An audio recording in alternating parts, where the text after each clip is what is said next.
It's Matt Kirchner on the Tech Ed Podcast, the number one podcast in STEM and technical education. Welcome to this week's episode. When you think of a career in STEM, when you think of a career in science, technology, engineering, math, what comes to mind? If somebody asks you, what is a job, what is a career in STEM, what would you think of? For many of us, it might be civil engineer, mechanical engineer, electrical engineer. Maybe it's a job in healthcare. Maybe it's being a chemist. Maybe it's teaching math somewhere. All kinds of career opportunities in STEM. But I think most of us, in many cases, are maybe a little bit narrower minded than we should be when we think about the incredible opportunities in this world of science, technology, engineering, and math. In as much as we here at the Tech Ed Podcast are all about securing the American dream for the next generation of STEM and workforce talent, we thought there was no better guest to bring into the studio to talk about maybe those careers in STEM and tech ed that you don't think about all the time. His name is Michael Drescher. Michael, among other things, is the founder of Vibrant Body Company. This is going to be a really, really fascinating episode with Michael. So glad that we are all on the ride together. Michael, thanks for coming on. Oh, absolutely. And thank you for having me. It's such a pleasure to meet you and spend some time with you. You're doing such incredible things. Our audience is going to learn about that. To begin with, one of the things that always fascinates me, Michael, when we talk to people that are a little deeper into their careers, just the incredible serendipity that takes place over the course of a career. How we start out thinking maybe we're going to do something else, and life takes us on this journey through all kinds of different opportunities that come about. I'd love to hear your story just a little bit. What can you tell our audience about this career that's been involved in media, investment, entrepreneurship, all these different industries leading to the incredible work that you're doing now at Vibrant Body Company? So tell us a little bit about who is Michael Drescher. Yeah, I so agree with you, Matt. I was saying, we don't know what we don't know. And I think many of us, including myself, wasn't quite sure. I always loved the creative and I loved acting, frankly. And through high school and college, I was part of that. And I felt like I was going to pursue that. And I transferred to colleges out to Boston, which acting is fine, but I probably should have gone to New York or LA. But I turned out I was better attending bar probably than anything else. And I ended up working at the Hampshire House, which is right on Beacon Street, right on the park. And that's it later became the Cheers TV show. So here I am wanting to get in that field. I leave, and then a year later, it becomes a TV show. I'm like, hey, wait a minute. Yeah. Was that the Bull and Finch? Was there some connection Yes. there as well? Yeah. I've been there. Absolutely. Yeah. And from there, I ended up not being an actor, but getting involved. My older brother and I ended up collaborating on cable TV. This is 1980, 81. Yeah. Cable television, talk about engineering. I mean, that was just somewhat exploding. And we were very fortunate. He's 6 years older, so almost generational. It turns out he knew a lot about the internet that was coming and the computers, and I worked out with people. So we created a production and data company, what ultimately became that in cable television. And we sold that in 1999, some years ago, to the Tribune in Chicago, when Tribune was the fourth largest entertainment company, a lot healthier then than they are today. Right. Lots have changed in that world. Yeah. Which has been a whole nother, the shift into the internet and the demise of many of these more Luddite companies, if you will. And then from there, I was really fascinated with the internet, got involved with DHL, the fascinating understanding of the logistics worldwide, right? I talk about data and we created a internet company for them. Well, we sold it to them, but it was called One World Yellow Pages with the Department of Commerce. And it kind of goes, you just get restless, right? And then, of course, that all led to other various investments, which all led to Vibrant Body Company. That's so cool. I mean, a couple thoughts, and we have a lot of younger students and probably even our teachers and others that listen to this podcast, folks in tech. When we talk about cable TV, they have no idea what that is, but that was a huge, huge innovation back in the early 80s. I mean, before then, remember adjusting your rabbit ears or having your antenna on the roof of your house. And we still joke. In fact, Jeff Sherman, who introduced the two of us, grew up together, joke about how, I think we had 4 channels. You had ABC, NBC, CBS, and then we had what we called Channel 18. Right. And I guess PBS as well. And those were like the 4 or 5 channels. Those were your choices, right? And if something was on, and you think about this day and age of streaming and, I love YouTube Shorts. A lot of folks are hooked on TikTok, all this, instantaneous gratification in terms of entertainment and literally endless options. Back in the day, there were like 4 or 5, and along comes cable TV, where you had this literally a cable that ran off of a box on the top of your television. And at the time, you maybe got 25, 30 channels or something like that. And that was like huge, huge innovation. So cool that you were on the front end of that and then getting into the data side with a great logistics company like DHL, clearly you have that entrepreneurial bug about you and that restlessness as you reference, which are some of our favorite guests to have here on the Tech Ed podcast. As you might guess, I have a little bit of that in myself as well. And so I spend a lot of time, as I know you do, counseling young people, especially the younger ones maybe that aren't perfectly fit for the typical path through education, although really any folks that come to us for ideas, talking to them about their own careers and their own options. What is your story? And it's just incredible from going from literally being interested in acting, and then you're bartending right on, was that Boston Common? Was that the park that was near, or which park was that? Yeah, it was right on the Common. Actually, I started at the Bull and Finch pub, and then I ended up, when I graduated school, running the whole Hampshire House for a couple of years. Yeah, awesome. So that's just such a cool, and I love Boston, by the way, Faneuil Hall and Quincy Market and Boston Harbor. And that's just such a cool place to spend time. But this incredible journey now, by the way, I don't think we've mentioned it yet. You're spending a fair amount of your time in Malibu, California, spend some time in Milwaukee. You've been all over the country and I'm sure all over the world. What is your story and your career journey inform students about the importance and the value of being really flexible and open to what comes your way? Yeah, thank you. Yes, it's so interesting that you say that, because you have to be way open. I say the old saying about listening versus talking is absolutely true. It takes you sometimes a long time to learn that.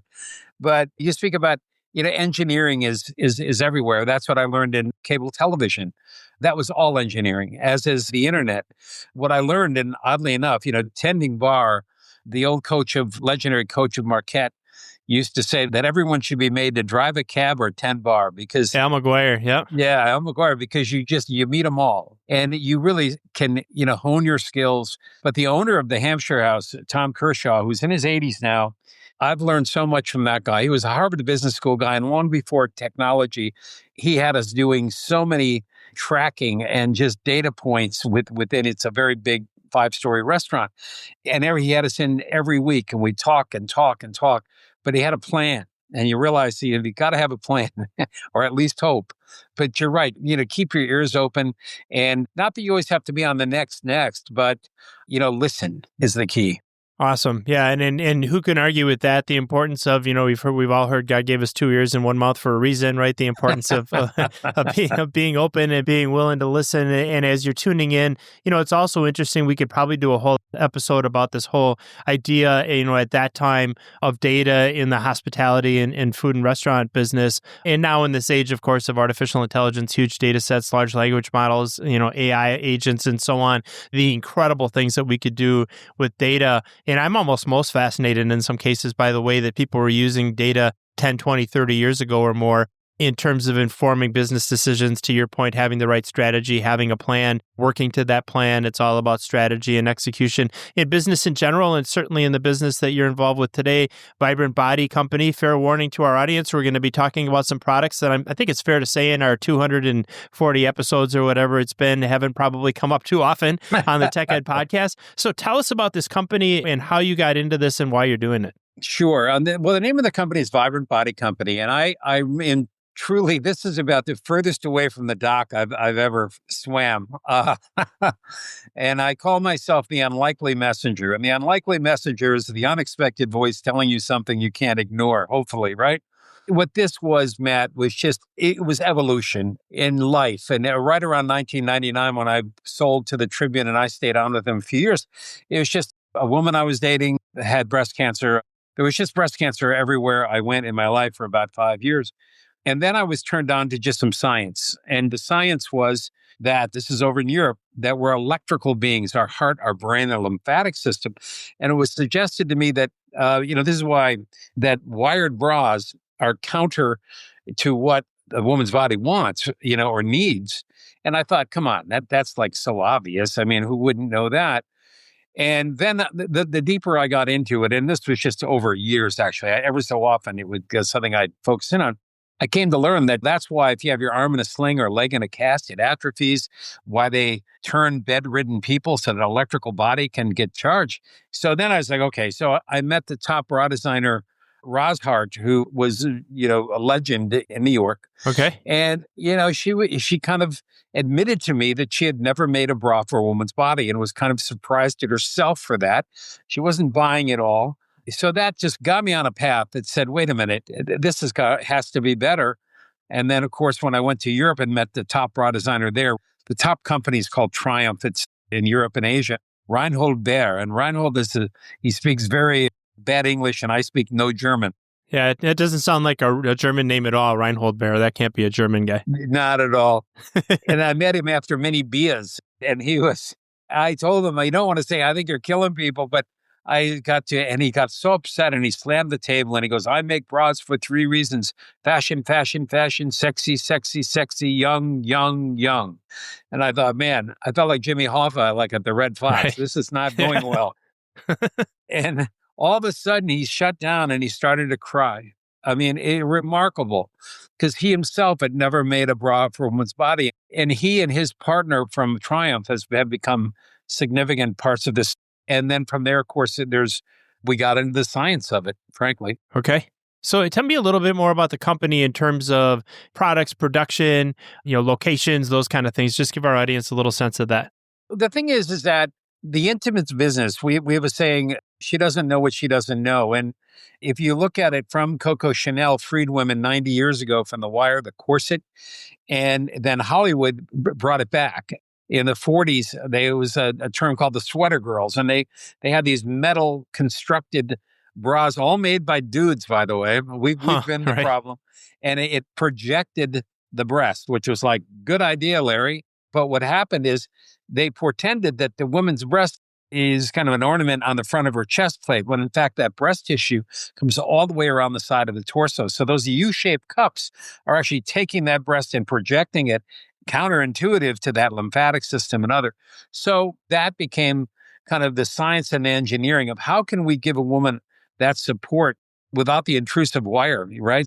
And not be a medi bra.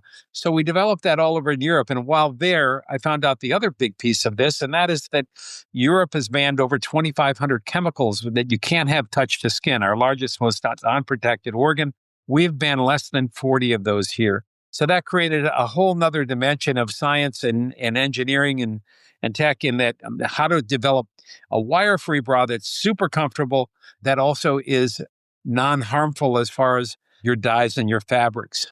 I spent a good part of my career, as the audience knows, in the world of manufacturing, Michael. And one of the things that interests me is just how many corollaries there are between the space that I was in and other market spaces. In our particular case, so many of the regulations around heavy metals, around chemicals, around personal exposure limits for things like chrome and hexavalent chrome in particular started in the European Union and then came here to the United States. And in so many cases, they led the way. In our particular case, most of our customers weren't making one product for the U.S. market and another product for the rest of the world. So as Europe went, so did the rest of the organization or rest of the market, because you weren't going to bifurcate your market into 2 different products to comply with 2 different sets of regulations. Is that kind of the same thing that's happening in your space? Well, it's interesting you say that, because it's not. It actually, my German friends, and Triumph is the largest company in Europe and Asia. So this head of production, he's like, well, we love making things for America because we can use really cheap stuff. And as you know, a lot of these fabrics are really petro-based. That's the real criminal. So they have to adhere to it there, but it is considerably less money if you can produce it with goods that can be manufactured a lot less expensively using petro products. But I do get it, and that's my hope, is that we will get more that way. But yeah, so we're basically a direct-to-consumer company. We do pop-ups. We had a long-standing pop-up here in Venice Beach that does very well. High touch is very important for us. We're manufactured. We're developed for over 5 years over outside of Stuttgart in Germany with the largest cup maker. And I'll mention one other thing. For a guy that's had to kiss a lot of frogs because I didn't know what I was doing, I've had a lot of divinity, the right people showing up at the right time. And life's like that. Yeah. Torben Skov, I think when you're doing the right thing or you want to do the right thing, you'll find your way and people will find you. And yeah, Torben has the largest cup maker, but he opened his doors and his engineers to my designer for years and never charged me a penny. So we do that. The products are made at what we call OEKO, a certified plant in Jakarta.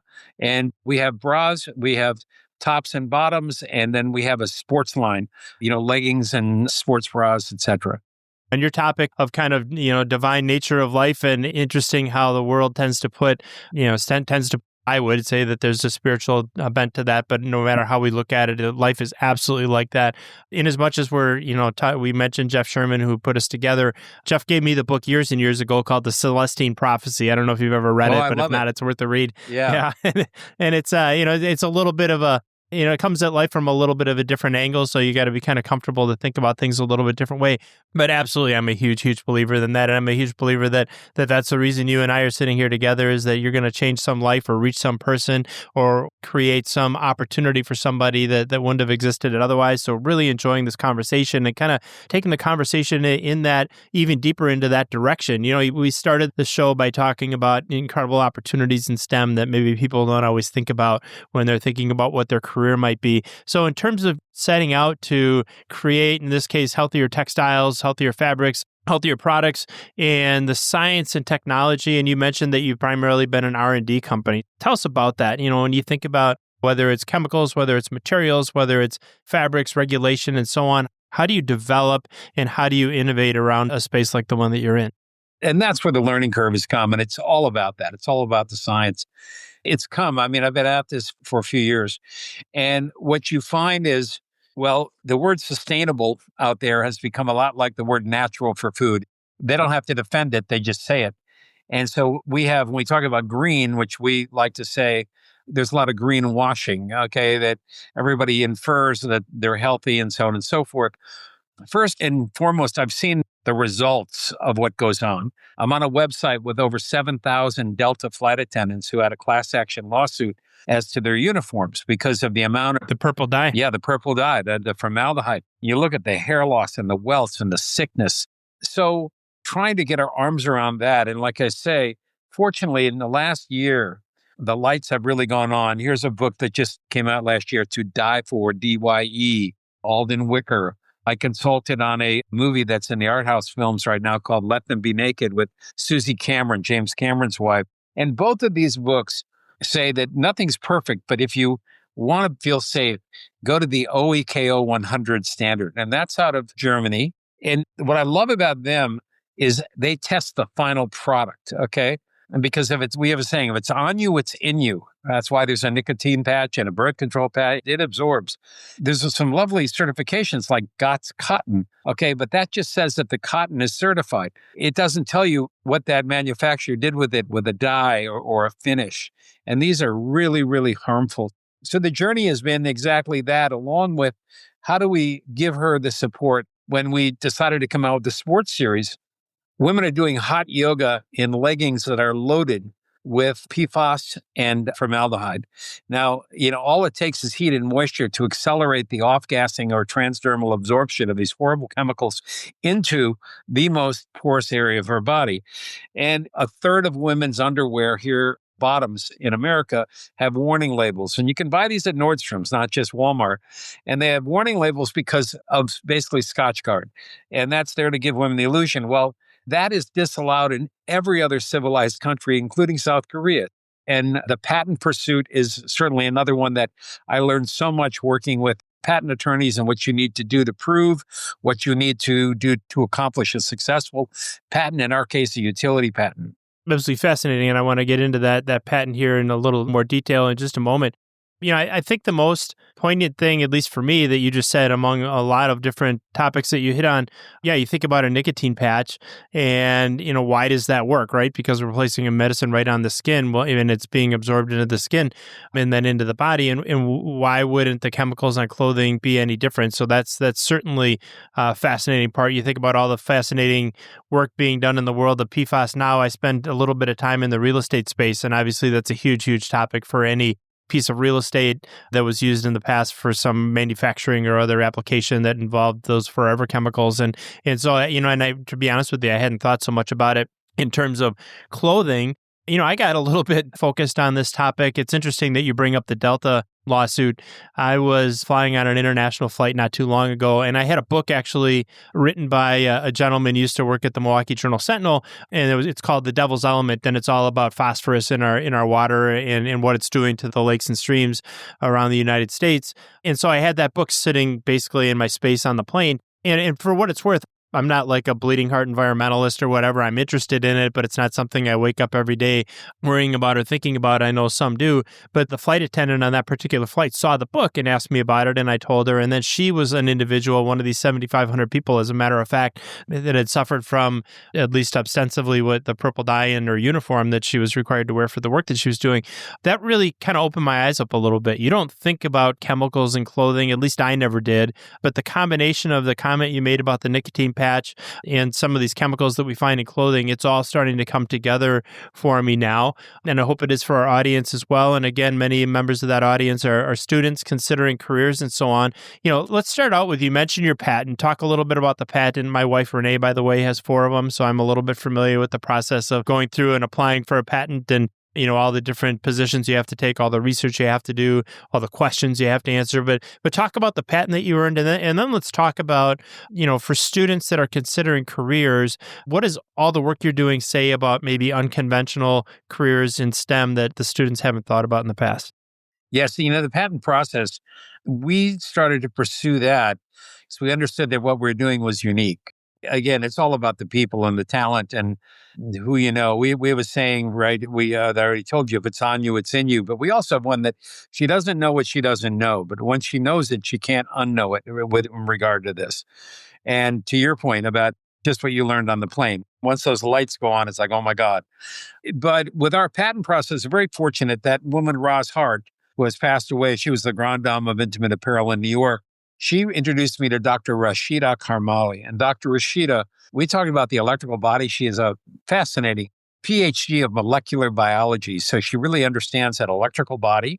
And you talk about pursuit of knowledge. Dr. Rashida headed up one of the top research teams at Sloan Kettering Cancer Institute in New York, which is internationally known. And she told me she got tired of business people. So she went back to Rutgers, got her MBA, and then she got tired of lawyers. So she went back to Rutgers and got her law degree. That's awesome. I love that. And a real slouch. But Rashida really understood what we were doing in this process, right? To really free the electrical body. And she's become our biggest proponent.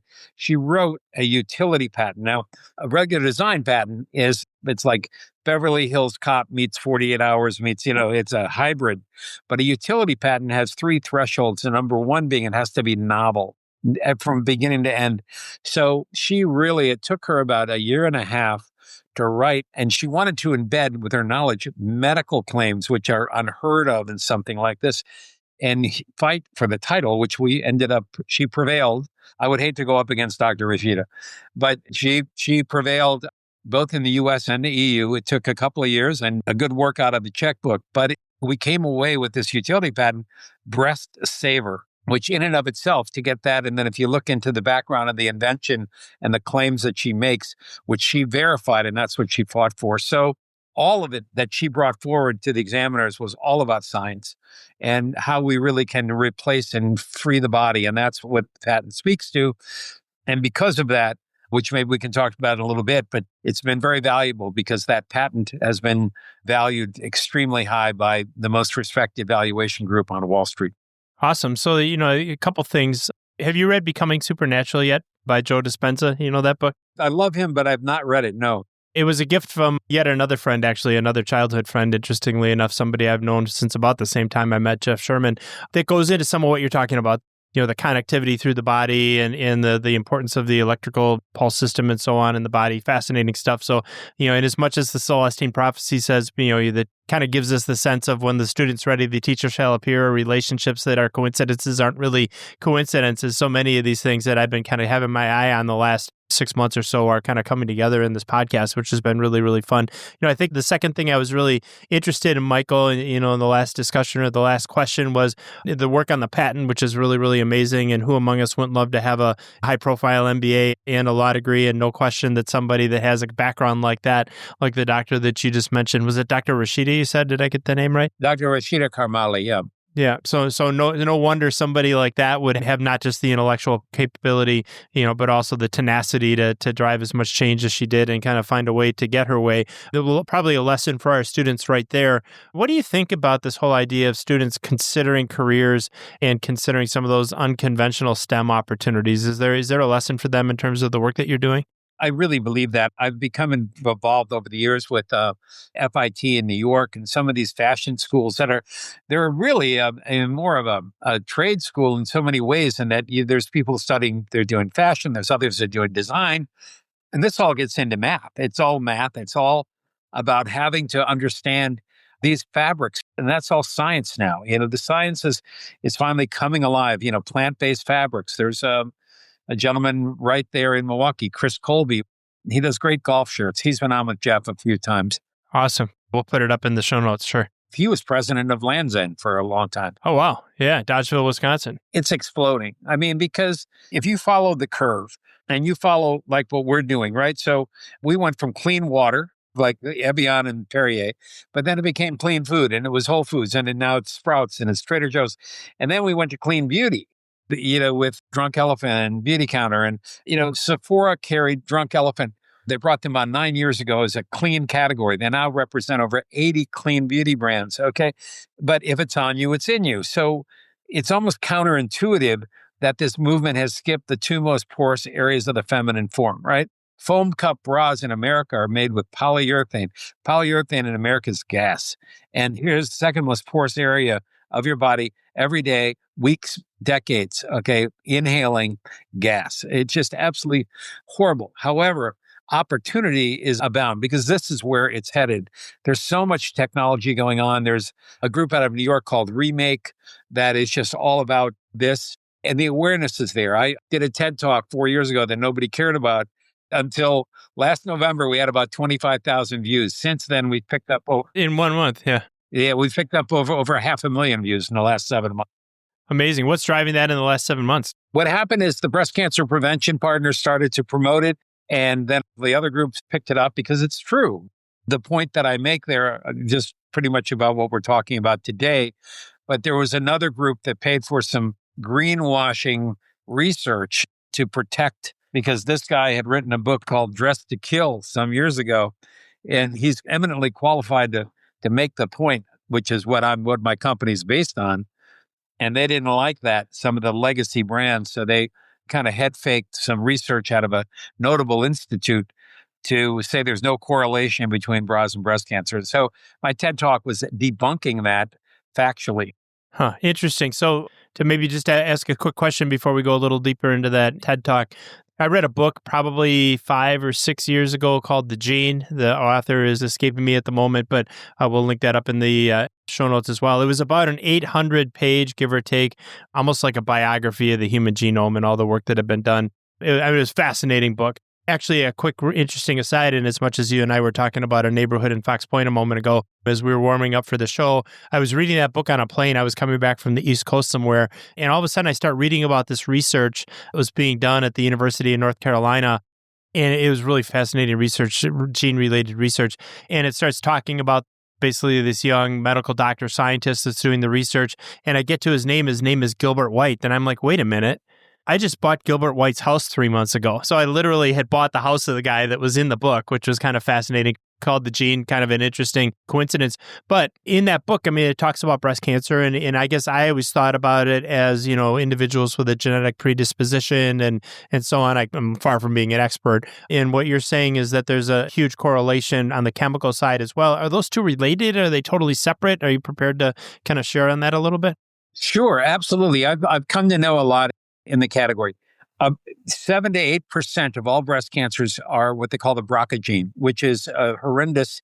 It's so many women get preventative mastectomies, and unfortunately, that's probably the best route because it's significantly fatal often. The other 90% are really environmental, and I've sat in enough with the breast cancer prevention partners, the BCRF, which is the Estee Lauder Foundation. I've been invited and gotten very involved.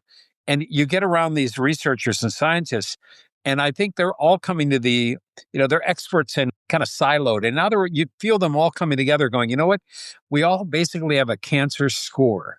And that score, we can regulate it a little bit by what we eat, what we breathe, and what we put on our skin, no one really thinks about, but it's so true. And particularly when it comes to lotions, and that's why the clean beauty and even our shampoo, but now even with the textiles. So we do have some we believe that if a woman does not have to be exposing those areas to harmful toxins and chemicals, then why would you? And so what we want to do is again, not a medi bra. Women love our bras. It's a great t-shirt bra. And yet you can wear it in confidence, and all of our products, and our leggings feel just like a Lulu. We had a influencer event here in Venice Beach, and we had, 50 different influencers of different ethnicities, body shapes, ages, and they're all like, "Oh, wow, this feels great." And it does. That's what we did. But again, it's certified clean. It is non-harmful. And I think in the category of whole foods and clean beauty, it's where you want to go. And for the young people listening, it's where it's going. It has to. And so there'll be a lot of opportunities, I believe, in the kind of plant-based, if you will, or even more non-toxic fashion and apparel. Lots of opportunities indeed, and you are way out in front, as you were in this TED Talk that you did not too long ago, and you said now up to 500,000 views on YouTube. And you talk in that TED Talk, Michael, about bringing together scientists, engineers, apparel experts, to test your ideas, to test your products. What message is there in that, especially for our educators? We have a lot of teachers, tech ed and STEM teachers that tune in every week to hear our guests on the Tech Ed podcast. What's the message there in terms of teaching students the value of collaborating across different disciplines as we're innovating and building companies? It's priceless. It really is. And we meet very few people that know it all. We meet a lot that think they do. My father told me years ago, the smartest people know what they don't know. And when you can, and particularly approach people when you have kind of a common good, right? Like, hey, I'm just trying to figure this out. Like I said, the journey has been divine.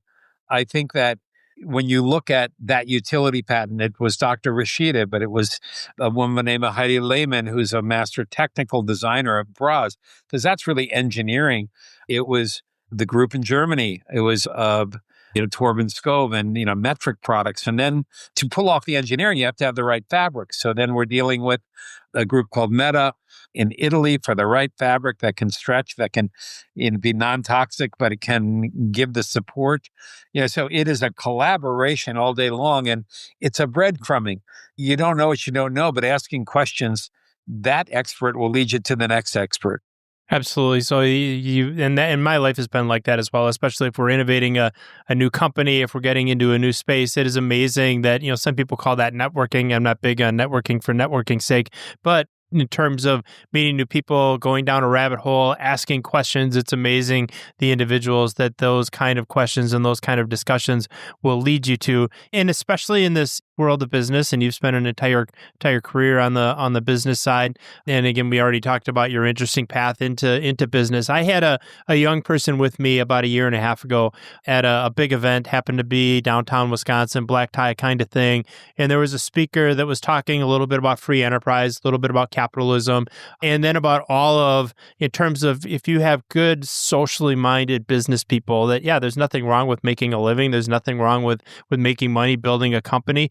But I think a lot of people are surprised to find in some cases, and this young person who at the time was about 23 years old, 22 maybe, surprised. In fact, she said to me as we were walking out the door, every college student should hear that speech. Every college student should hear about the incredible good that can come out of business, that good business people aren't just about making money and lining their pockets. They're all about taking care of people, creating good in the world, doing good in the world. I know that you've got a huge commitment to that in terms of this 1% commitment your company's made for breast cancer prevention partners. Tell us a little bit about that and take some credit for the incredible work you're doing there. Well, thank you. It's very interesting. When the BCPP out of San Francisco, these were originally founded by 4 female breast cancer surgeons. And they were the first ones to realize if it's on you, it's in you. This is 14 years ago. They created the Campaign for Safe Cosmetics, and they went to DC. Laws had not been changed in over 50 years in the health and beauty industry. And I can get into that whole thing. It's not political, it's criminal, and it's on both sides of the aisle. It's the lobbyist money coming in from the chemical companies and said that they can't seem to do without. But the point is, they created that awareness. And then companies like Beauty Counter and Drunk Elephant joined, and so on and so forth. So, I would joke when they took us on as a partner, we're the only apparel partner that they have. I literally cried because they have always been the North Star to me, and an incredible group, the engine that could. And they're not small, they're fairly big, but they've done things like in the last year, they took down Burger King for, the wrapper that they put on the bun. That oil and grease would come through, but it's soaked with the chemical that prevents it. That's right into the burger, the whole thing. Yeah. But the BCPP, I joke with them, if every clean beauty company, because you created the category, gave you 1%, boy, you guys wouldn't have to raise money anymore. And so that's what I did for them because I'm such a fan. And they're the same way. We're launching, they have another group called Protect Our Breasts. And these are chapters about breast health across colleges' campuses. And they are launching with us as a partner in October and then really widely in the spring, Bra Pong. Okay. You have to meet them where they live. So it's a fun game using bras instead of cups, and it's vertical and it's about education. And that's it. You have to adapt. You've got to look like them to be like them to get the message across. And it's so important for these young women to understand that freedom that they have to choose and to do and to wear. Fascinating. And so the 1% is that 1% of net income? Is that how that works, or 1% of revenue, or how does that fit together? What I gave them is I gave them an equity it was going to be an equity interest of 1% of the company, but that would have created a tax situation. So it's basically warrants that I was able to price pretty low at the time so that upon an exit, they'll have hopefully a good day. Awesome. Yeah. So a warrant being, of course, a stock option of sorts that, it can be exercised. It depends on how the contract is written, but in this case, if there's an exit of the equity group, then the proceeds of that exit, or at least 1% of that increase in value, would accrue to the holder of that warrant. So, what a really, really cool way to create an incentive for the organization to grow, to certainly talk about the good that you're doing, but also make sure that as you're doing good, you're benefiting other individuals. In this case, through the partnership with the BCPP. Very, very cool. And it's one of those things that I think a lot of folks, like we said, don't realize when it comes to successful business people, successful entrepreneurs, that there's so much good that comes from the world of business and bleeds over into all kinds of nonprofits, all kinds of social awareness, social projects. Certainly in our businesses, we believe that's really important. I should probably explain my coffee mug, which just by happenstance is a Hawkeye from Iowa. I'm not a Hawkeyes fan, by the way, nothing against them. I went to Marquette University, so I love the earlier reference to Al McGuire.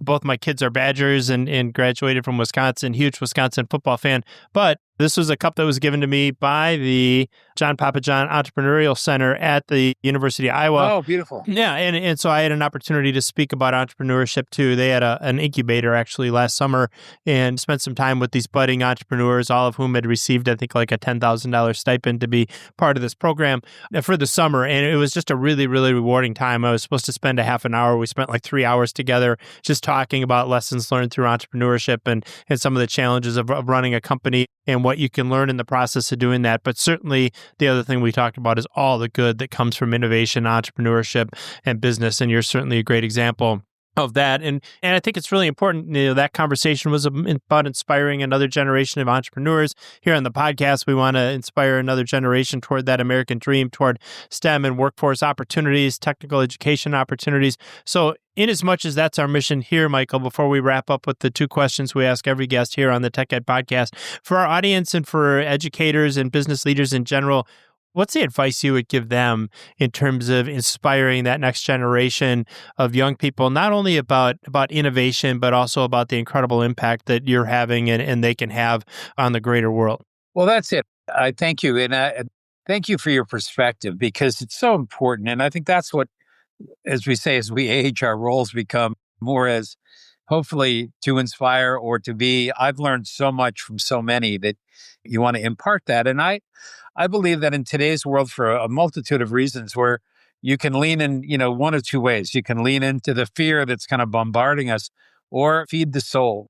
And I believe that feeding the soul is business. I mean, it's all become kind of commingled with the internet and now AI, which is like my new best friend. And mine too. I'm fascinated. But I think in the end of it, where there's that connectivity, I'm major into theater because of the shared experience, and life is a shared experience. And it is true. It's chemically proven that when you're doing something for someone else, it gives our body everything that our body really thrives and craves. And so I think that that's the thing, to find your passion and to find out, I think we all have a little red light, green light. If we don't react all the time, if we can just go inside and feel what resonates with you and trust it, and you will find a way.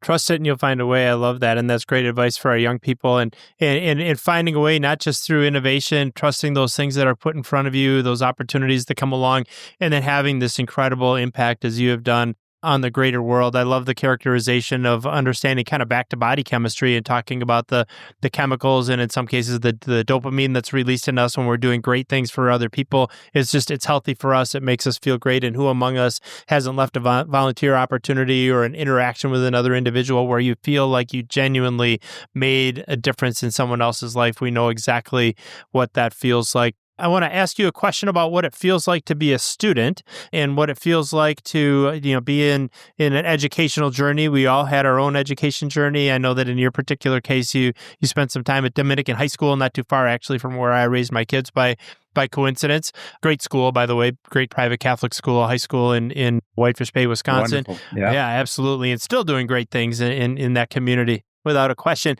But you had your own personal education journey. Is there something you believe, Michael, about education that might surprise our listeners?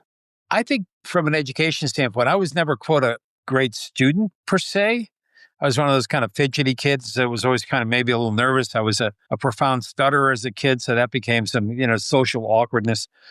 But let's put it this way. As I've learned, everything I appreciate in life is because I had someone teach it to me or help me connect the dots.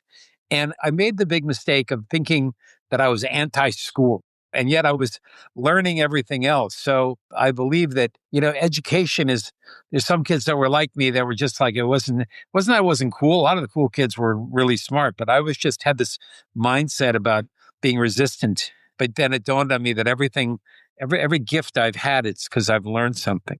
Absolutely. And what a powerful representation of the value of lifelong learning and recognizing that we can learn a lot of different ways. It doesn't always have to be formally. I too, and I've mentioned probably every episode or every other episode at least, wasn't a phenomenal high school student. I had a little bit of a light that went on kind of my sophomore year of high school for a variety of reasons. And I finished much stronger than I started. But in the same vein, I didn't always see the purpose in my studies and in applying myself to my schoolwork. And life turned out okay. So the truth of the matter is, if you're open to those opportunities, you're open to learning throughout your entire life, and that doesn't end with high school or with college or at all, really, open to it throughout our entire life. Incredible the things that can happen. I want to ask one more question of you, Michael, before we wrap our time up together. It's another question we love asking every guest here on the Tech Ed podcast. I want to take you back to your, 15 years old. You are a student at Dominican High School. But not all of us get it perfect. And I'm sure all of us have things that we wish we had known when we were younger that it took us a little while longer to figure out. If you could go back and give that young 15-year-old young man a little bit of advice, what would that advice be? I've learned over the years, and I touched on a little bit earlier, but it's about, I call it, in the world of production and film, there's a term about pulling the camera back, seeing the big picture. And again, not reacting. I reacted for a long, long time. Sometimes it served me, sometimes it didn't. It was ready, fire, aim, and it was fire before I was even ready. So I've come to respect that when you pull that camera back, and even spiritually, to kind of see that big picture. And I call it the dance. We're always kind of like, it's what's really going on a lot of different levels. And I'm reminded the bigger key, and it ties all this together, I believe. And my father was a big proponent of this, and I've come to appreciate it so much more as I get older. And I wish I appreciated it as deeply then. And that is just this wonderful, I think it's a biblical phrase, there but for the grace of God go I. And it's just when you can look at life and you always think, well, people are, and everybody's going through their own. It's the old understand that you don't know what they're going through and you don't know. And it can release a lot of pent up anxiety over time or conspiratorial feelings or just, it's not always about you. So let it be, be and let be, but, there but for the grace of God go I. Love it. Yeah, that's one of my favorites as well. And this whole idea of putting it into the perspective of theater and pulling the camera back, taking a moment, not being so ready, fire, aim. That's advice I probably would have benefited from back in those days as well. It's taken me a long, long time to recognize you take a deep breath, As you know, the famed Charlie Munger of Berkshire Hathaway says, you can always tell someone to go to hell tomorrow if it's such a good idea. I really love that. I hadn't heard that. I love that one. Yeah, it's one of my favorite Charlie Munger quotes. So taking that deep breath, pulling the camera back, I love that. That's really good advice on the part of your dad. I had no idea, Michael, where this conversation was going to go. Obviously, a different topic for us. I learned so much from you, and just can't thank you enough for taking some time here, not just for me, but for our audience here on the Tech Ed Podcast. It's been a true pleasure. Well, thank you very much. And ditto, likewise. What a great conversation we had here today with Michael Drescher. As his father once said, the smartest people know what they don't know. I didn't know so many things about the topics that we were talking about today, and learned so much genuinely in terms of the textiles industry, in terms of women's health, in terms of chemicals. If it's on you, it's in you. I mean, so many great takeaways. We had all kinds of things we mentioned on this episode of the podcast. Those will all be in the show notes. As always, we have the best show notes in the business. We will put those at techedpodcast.com/Drescher. That is techedpodcast.com/DRESCHER. When you're done there, of course, check us out on social media. You can find us on Facebook. You can find us on TikTok. We're on LinkedIn. We're on Instagram. Wherever you go to experience social media, you will find the Tech Ed Podcast. While you're there, stop by, leave a comment, say hello. We would love to hear from you. Another great episode here as we secure the American dream for the next generation of STEM and workforce talent on the Tech Ed Podcast. My name is Matt Kirchner. We will see you next week.